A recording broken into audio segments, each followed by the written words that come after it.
অভয়নগরে গ্রাম বাংলার ঐতিহ্যবাহী নৌকাবাইজ প্রতিযোগিতা অনুষ্ঠিত হয়েছে। গতকাল শুক্রবার বিকালে অভয়নগর স্পোর্টস ক্লাবের উদ্যোগে উপজেলার ভৈরব নদে এ নৌকাবাইজ অনুষ্ঠিত হয়। নৌকাবাইজ প্রতিযোগিতায় 8টি নৌকা অংশগ্রহণ করে। বাইজ উপলক্ষে সকাল থেকে ভৈরব নদের দুই তীর ছিল হাজার হাজার নারী পুরুষের উপস্থিতি।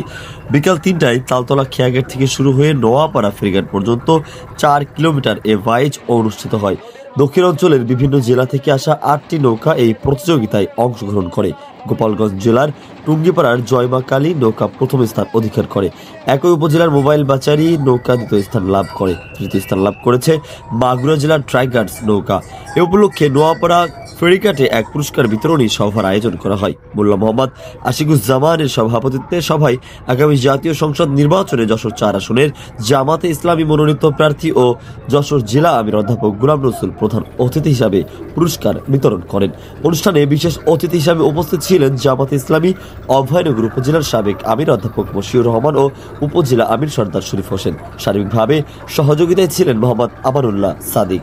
আমরা আজকে দেখতে পাচ্ছি অনেক সুন্দরভাবে অনুষ্ঠানটা হয়েছে এবং গ্রাম বাংলার যে ঐতিহ্য নৌকাবাইজ সহ বিভিন্ন খেলা এবং যদি আমরা অব্যাহত রাখি, আমার দেশের মানুষের মানসিক উন্নতি হবে, মানুষের মধ্যে পারস্পরিক সহযোগিতা সহমর্মিতা আরো বৃদ্ধি পাবে, অপসংস্কৃতি যেটা জাতির জন্য ক্ষতিকারক সেই সমস্ত বিষয়গুলো সমাজ থেকে দূর হয়ে যাবে ইনশাআল্লাহ। আর আমরা আজকে যে নৌকাবাইজ আমরা দিয়েছি এটা আগামী দিনে যাতে অব্যাহত থাকে সেভাবে আমরা অবশ্যই সর্বাত্মকভাবে চেষ্টা করব। এই যে আমাদের আজকে ঐতিহ্যবাহী নৌকাবাইজ প্রতিযোগিতাটি অনুষ্ঠিত হচ্ছে, এখানে আমাদের 8টি নৌকা অংশগ্রহণ করছে।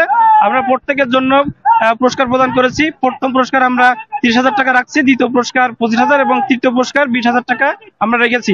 আমরা এই ধরনের আয়োজন নিয়মিত করতে চাই এবং আমাদের এই আয়োজন অব্যাহত থাকবে। অভয়নগরবাসীর পক্ষ থেকে আমরা সারা বাংলাদেশকে এই আয়োজনের পক্ষ থেকে শুভেচ্ছা জানাচ্ছি। শেখ আলী আকবর, গাংচিল টিভি, ডেস্ক রিপোর্ট।